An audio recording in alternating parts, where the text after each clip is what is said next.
Dear students, ये जो आपका लेक्चर है, ये लेक्चर है आपका electric braking in DC series motor.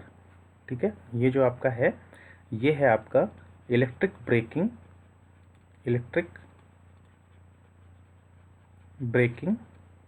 In DC series motor.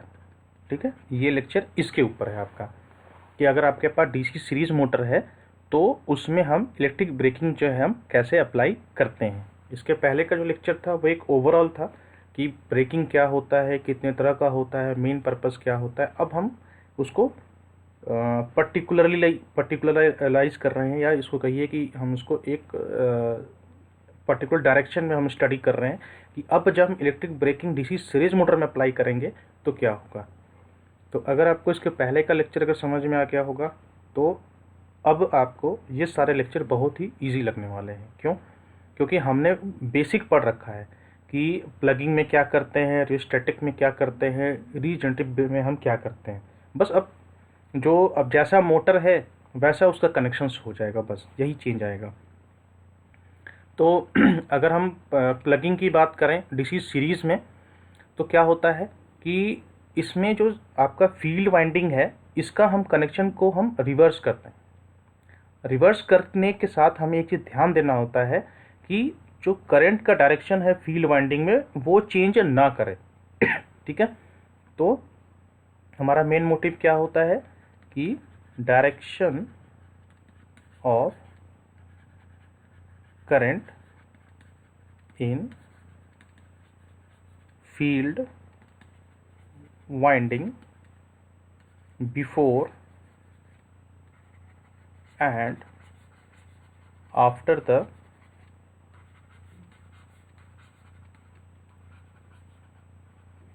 application of braking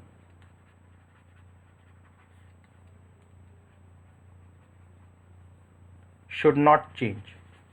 ठीक है, ये आप चाहे तो लिख सकते हैं अपने नोट में। ठीक है ना, इसी को मैंने मतलब थोड़ा सा ज़्यादा शब्दों में लिखा है यहाँ पे। तो ये हमारा मेन एम होता है हमारा जब हम प्लगिंग अप्लाई करते हैं डीसी सीरीज़ मोटर में। तो ठीक है, तो इसी को मैंने लिखा है connections of the field winding को हम इस तरीके से रिवर्स करते हैं कि direction of the flow of current in the field winding remains unchanged. ठीक है, when the current flow in the armature winding is reverse.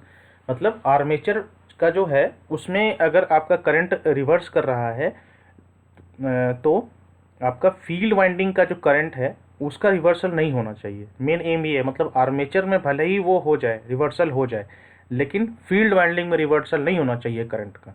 ये हमारा मेन उद्देश्य होता है। देखिए कनेक्शन बिल्कुल समझिए इसको।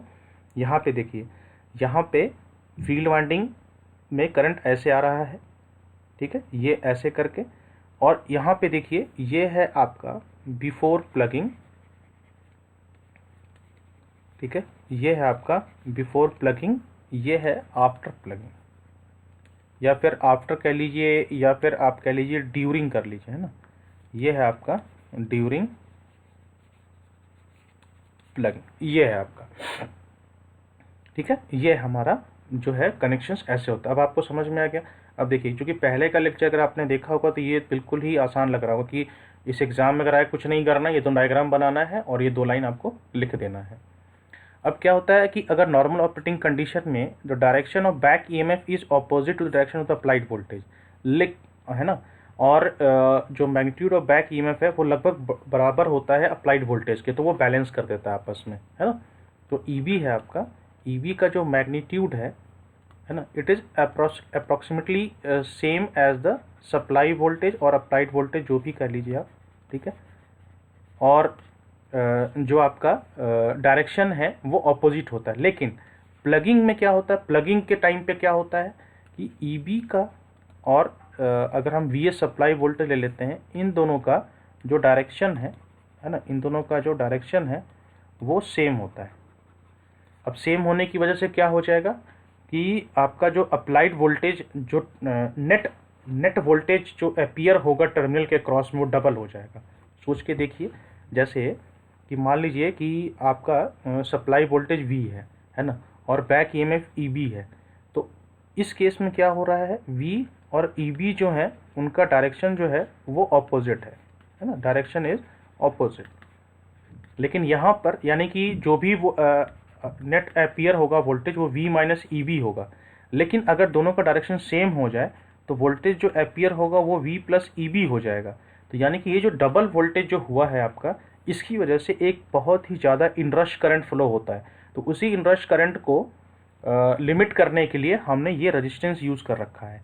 तो ये जो आपका कैरेक्टरिस्टिक है, टॉर्क स्पीड कैरेक्टरिस्टिक, उसमें ये वाला जो कैरेक्टरिस्टिक है ये है आपका विदाउट आर, और ये वाला जो है ये आपका है विथ आर। ये दोनों ये है, ठीक है। तो बिना रेजिस्टेंस के आपका कैरेक्टरिस्टिक ये बनेगा ए बी और एफ ई, है ना। ए बी मैं लिख देता हूँ, ए बी है और एफ ई है ना। This is your without R, ठीक है। और ये जो आपका है सी एल, जो आपका यहाँ से सी एल है और के जी है, सी एल एंड के जी जो है आपका, है ना, this is your with R, ठीक है। ये दोनों है, तो ये है।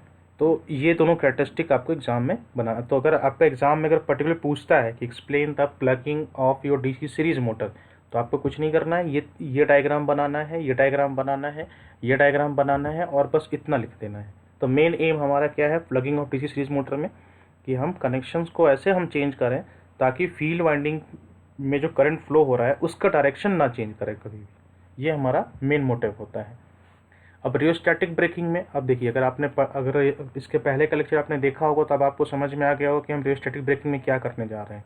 रियोस्टैटिक ब्रेकिंग में हम क्या करने वाले हैं, मोटर का कनेक्शन हटा करके उसको एक रजिस्टेंस के क्रॉस हम कनेक्ट कर देंगे, बस ये है कनेक्शन, है ना। तो in this braking DC motor is disconnected from the supply and it is connected across ये जी लिखा हुआ है ना, अक्रॉस ब्रेकिंग रजिस्टेंस, और जो भी एनर्जी है वो आपका इस रजिस्टेंस में डिसिपेट हो जाएगा। अब यहाँ भी मेन एम वही है, देखिए, the connection should be changed in such a way that the current through the field winding has same direction as that of before the application of the braking. इसमें भी वही एम है हमारा कि field winding का जो आपका current का फ्लो का डायरेक्शन है वो चेंज नहीं करना चाहिए। और उसके बाद द वैल्यू ऑफ रेजिस्टेंस जो इंसर्ट होना चाहिए वो क्रिटिकल रेजिस्टेंस से कम होना। अगर क्रिटिकल रेजिस्टेंस से कम नहीं होगा तो मोटर फिर जो है जनरेटर की तरह रन नहीं करेगा वो। ये मेन एम हमारा ये होता है, ठीक है। उसके बाद है आपका रीजनरेटिव ब्रेकिंग क्या होता है, ये हम पढ़ चुके हैं। बस अब इसमें हम क्या करने वाले हैं कि कैसे करते हैं हम वो देख लेते हैं, ठीक है। तो regenerative braking is used with series motor, जो सीरीज मोटर है उसके साथ यूज़ करते हैं, और वो आपका एप्लीकेशन कहाँ पे है, ट्रैक्शन में। अब इसमें हम क्या करते हैं, या तो हम वाइंडिंग को मॉडिफाई करते हैं और by supplying the machines with a separate excitation, इन दोनों में से कोई भी हम एक मेथड अप्लाई करते हैं। तो बेसिकली क्या है, रीजनरेटिव ब्रेकिंग हम डीसी सीरीज मोटर में हम डायरेक्टली अप्लाई नहीं कर सकते, तो इसीलिए हमें एक फ्रेंच मेथड अप्लाई करना पड़ता है। तो फ्रेंच मेथड जो हम यूज़ करते हैं डीसी सीरीज मोटर में, अब हमारा दो तरह का कनेक्शन हो सकता है डीसी सीरीज मोटर का, अभी हम देखते हैं कैसा कैसा है। तो एक होता है आपका, ये है आपका केस 1, जिसमें कि आपका French method of regenerative braking जब सिंगल सीरीज मोटर होगा तो इसमें क्या होता है कि पहले कनेक्शन देख लीजिए तब ज़्यादा समझ में आएगा। इसमें देखिए, ये आपका डीसी सीरीज मोटर है, तो ये आपका सीरीज मोटर का पार्ट हो गया, देखिए ये ना, ये आपका सीरीज मोटर का पार्ट हो गया यहाँ पे ऐसे करके, ठीक है। और इसके पैरेलल में क्या लगा हुआ है, ऑक्सिलरी वाइंडिंग्स लगा हुआ है, ठीक है। ये डायग्राम समझ में आ गया। अब इसको हम लैंग्वेज में कैसे लिखते हैं ये पढ़िए। In this case series field winding is connected with auxiliary winding in parallel mode during normal operating condition, ठीक है। थोड़ा सा हो सकता है सेंटेंस फ्रेमिंग में आपको लग रहा होगा, तो आप ये ऐसे भी लिख सकते हैं कि during normal operating condition series field winding is connected with auxiliary winding in parallel mode, ऐसे भी आप लिख सकते हैं, ठीक है। तो जो डायग्राम है उसी को मैंने लैंग्वेज फॉर्म में लिखा है। तो अगर आपको डायग्राम समझ में आ गया है तो अपने शब्दों में आप खुद बयां कर सकते हैं चीज़ को कैसे क्या लिखना है, ठीक है। अब रीजनरेटिव ब्रेकिंग में हम क्या कर रहे हैं, ध्यान दीजिए, लैंग्वेज छोड़िए जो लिखा हुआ है, पहले डायग्राम समझिए क्या हो रहा है। डायग्राम समझ में आएगा, बाकी कहानी आप खुद लिख लेंगे, इतने इंटेलिजेंट है यहाँ पे। अब देखिए, ये वाला जो पार्ट था, ये वाला पार्ट, अगर मैं इसको पार्ट 1 कह लूँ और इसको पार्ट 2 कह लूँ, अब ध्यान दीजिए, ये पार्ट 1 है वो एज इट इज़ ऐसे ही है, ऐसे ही है ना, ये ऐसे ही है। अब ये जितने भी ऑक्सिलरी वाइंडिंग है जो पैरेलल में थे, अब वो सीरीज में लग गए हैं सारे, देखिए लग गए ना। तो अब ये देखिए कि इस तरीके से आपका जो है हमारा जो कनेक्शन है वो चेंज हो गया है। तो अब क्या होगा कि अब जो सप्लाई जो है, अब सप्लाई को पावर वापस जाएगा, है ना, अब सप्लाई को पावर जो है वापस जाएगा। तो machine acts as a slightly differential compounded generator की तरह काम करेगा। मतलब पावर तो जाएगा और धीमे धीमे रुकेगा भी ना, ब्रेकिंग अप्लाई कर रहे हो तो रुकना भी है ना। तो डिफरेंशियली कंपाउंडेड जनरेटर मतलब कि धीमे कि इसमें जो है आपका जो फील्ड वाइंडिंग का जो ये है आपका ईएमएफ है वो अपोज होगा ऑक्सिलरी फील्ड वाइंडिंग के से, और पावर जो है वो सप्लाई में वापस जाना शुरू हो जाएगा, और इस तरीके से आपका जो है मोटर जो है वो रुकना शुरू हो जाएगा।